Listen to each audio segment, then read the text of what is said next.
Welcome to Mommy Shey's Kitchen!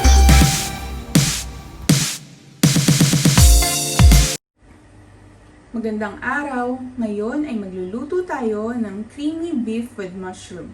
At ito ang ating mga ingredients. Meron tayong half kilo of thinly sliced beef. Yan, ganyan. Dapat maninipis siya para mabilis natin siyang maluluto mamaya. Meron din tayong mushroom. Ang ginamit ko ngayon ay fresh na mushroom, pero pwede din kayong gumamit ng yung nasa can na mushroom. Meron din tayong black pepper. Meron tayong 2 tablespoons of oyster sauce, 5 tablespoons of soy sauce, 1 tablespoon of sugar. Meron tayong garlic. Meron tayong butter, onion. Meron tayong cream of mushroom. Ito yung gagamitin kong cream of mushroom. Yung powder siya. At imimix lang siya sa warm water mamaya. Kasi wala dito sa Kuwait na nabibili nung nakakana cream of mushroom. Kung meron man, napakabihira. At gagamit din tayo ng all-purpose cream. Kung sa Pilipinas, ang mabibili natin ay yung Nestle cream. Pero dito, madaming available ng mga cream. At ito yung meron ako ngayon. Gagamit din tayo ng cooking oil at water para sa pagluluto. Tara guys, magluto na tayo! Unahin muna natin ang pag-marinate ng ating karne. Ang gagamitin natin sa pag-marinate ay ang 5 tablespoons of soy sauce, 2 tablespoons of oyster sauce,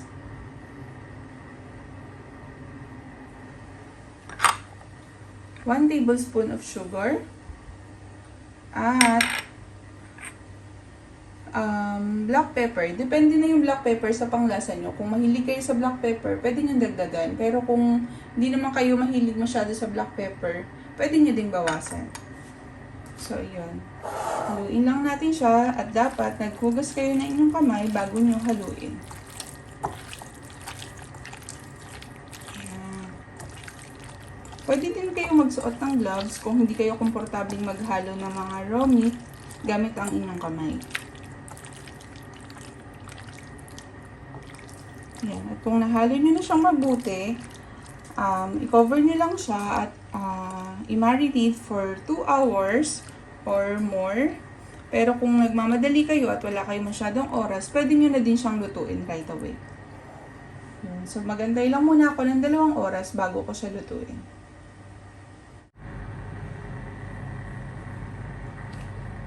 Sa ating pan, maglagay lang tayo ng at least 2 tablespoons of cooking oil.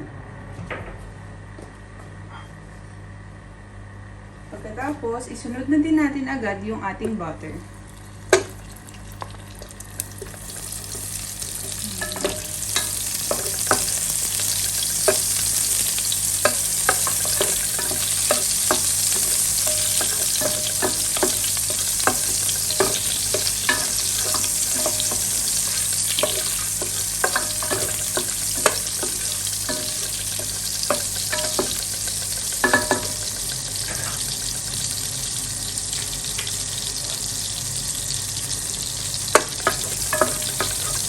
Malapit nang matunaw lahat ng ating butter, pwede na natin ihalo ang ating onion.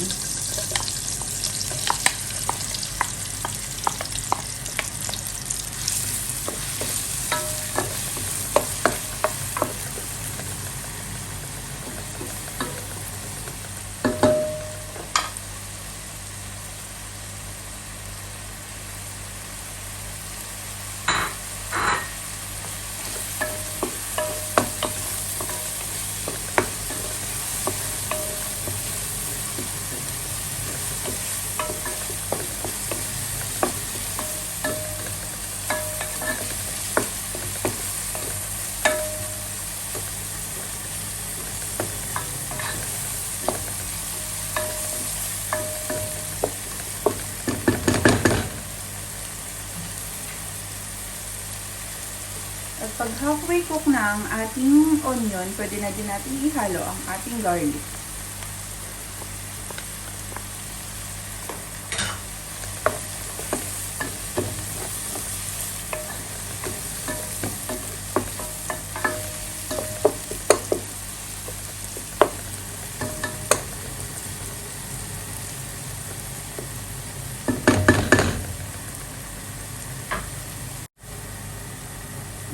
pwede na din natin ngayon ihalo ang ating karne.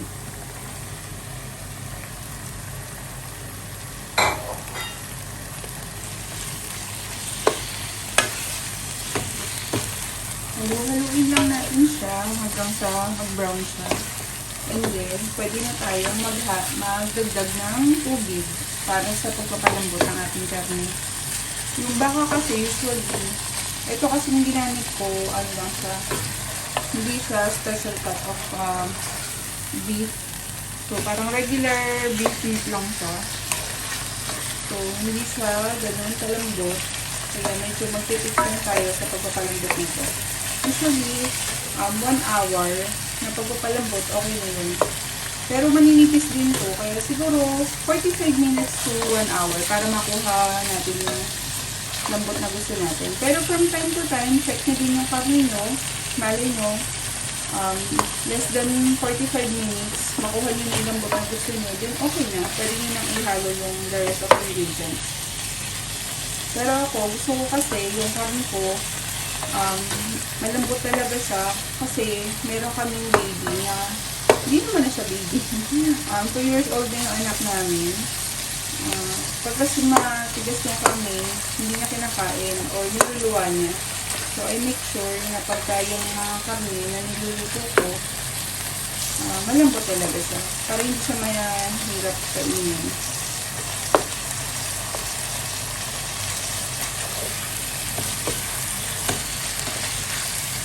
Antayin lang natin na mag-brown lahat yung beef. Then, pwede na tayong mag-add ng water.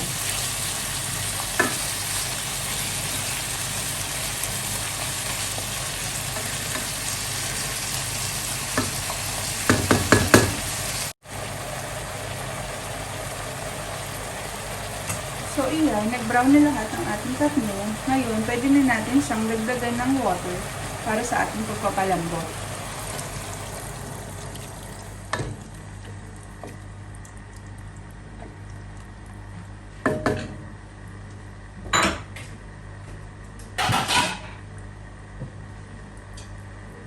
I-cover lang natin siya at antayin na kumulo at lumambot. Tapos from time to time, i-check nyo lang yung karne nyo. Kung hindi pa malambot, dagdag lang kayo ng tubig.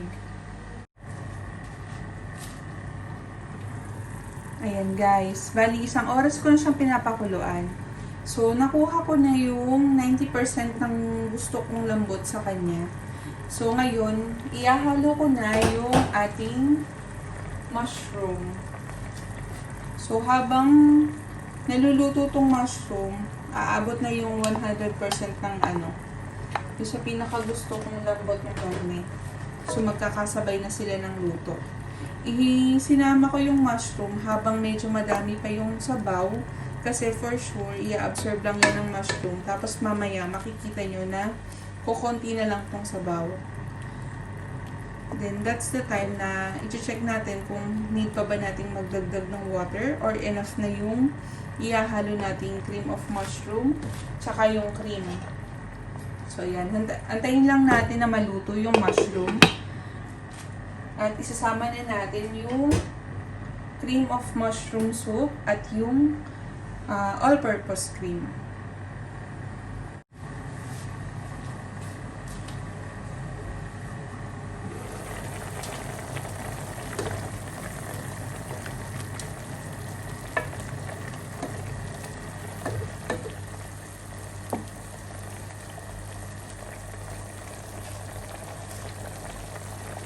Sa ganitong mga klaseng dish na tulad ng creamy beef with mushroom, mas masarap kung ang isasama nyo na mushroom ay yung fresh na mushroom. Mas masustansya siya kasi yung mga nutrients niya, mas madami ka sa kanya makukuhang nutrients compared din sa mga nakakain. Pero kung wala ka namang available na fresh na mushroom, okay din naman yung nasa can. Mas convenient din siyang gamitin at hindi mo na kailangang mag-take ng time para i-prepare yung mushroom. Kasi pag yung mga fresh mushroom, syempre, kailangan mo pa siyang hiwa-hiwain, ganyan. Unless yung nasa can, all you need to do is to drain yung water para magamit mo siya.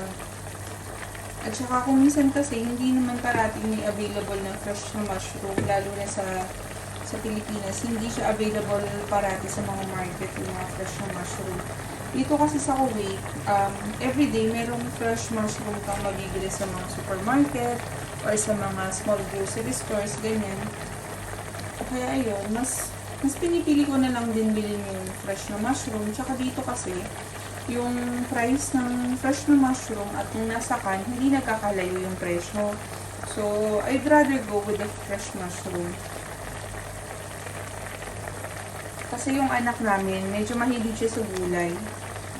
Kaya yan, okay din yung fresh yung nakakain niya na gulay.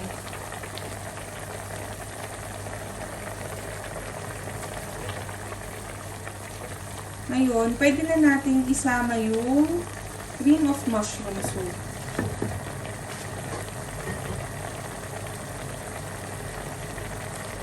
So, kanina, yung pinakita ko sa inyong cream of mushroom ay ano siya, yung nakapak lang. So, ang ginawa ko, hinaluan ko siya ng warm water, hindi hot water, kasi kung hot water, lalapot na to agad. So, hindi mo siya makahalo ng ganito. Tapos, pag naman, hinalo mo naman siya dito sa pinaka beef, lalapot din siya, makikita niyo pag uminit siya.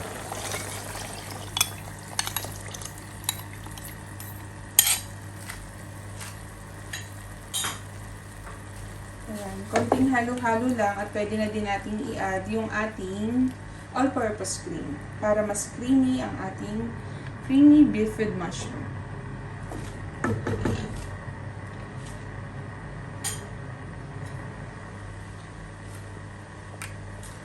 So, sa paglalagay naman ng all-purpose cream, tansya-tansya lang. Depende sa inyo kung gaano ka-creamy nyo siya gusto. So, ako, try ko muna siya ng 2 kutsara muna.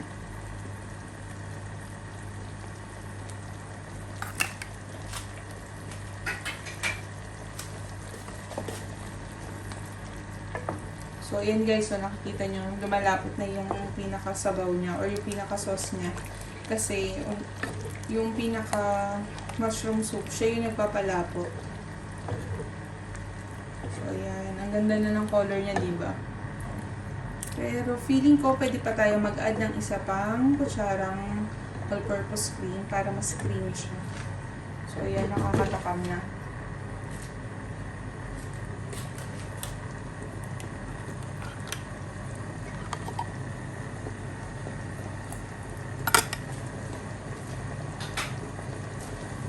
So, itong ginawa ko, medyo mas saucy siya.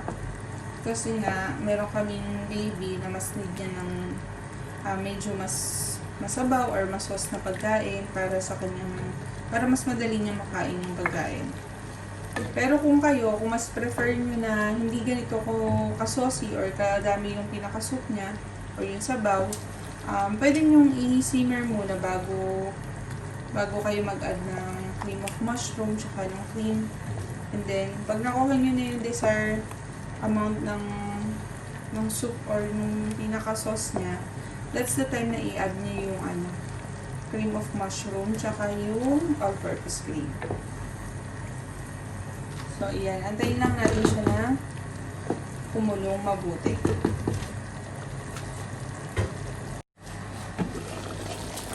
Haluin lang natin para hindi manipit yung ating sauce. So, iyan. Antayin lang natin na kumulo pa siya ng mga 3 to 5 minutes para lutong-luto yung ating cream. Para hindi din madaling masira yung ating ulam. Kasi pag may mga cream, dapat, or gata, yung mga pagkain natin, dapat lutong-luto siya or talagang napakuluan siyang mabuti para hindi siya madaling mapanis. So, ayan. Wait lang natin siya ng 3 to 5 minutes. Pero habang inaantay natin siya na malutong mabuti, tikman din natin kung sakto na ba siya sa panlasa natin.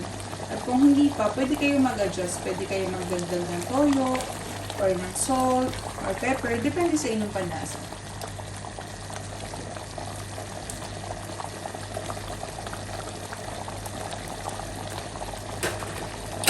So, sa akin, saktong-sakto na yung alat niya. Ang gusto ko na lang dagdagan ay yung pepper.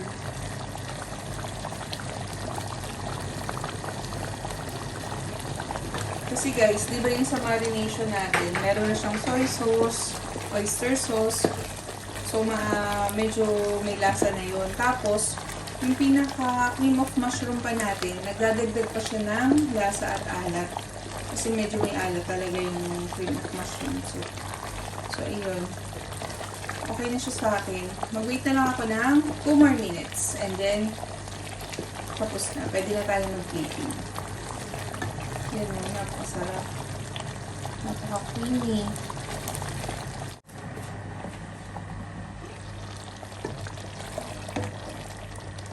Ayun guys. Okay na yung ating creamy beef with mushroom. So, ready na mag-plate.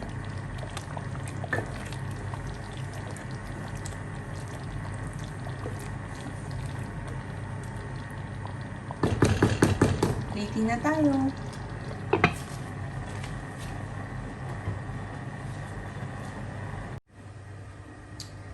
Hi guys! Ito na nga pala yung finished product ng ating creamy beef with mushroom. Sana ay subukan nyo din ito sa inyong bahay at magkita-kita ulit tayo sa ating susunod na pagluluto. Bye guys! God bless!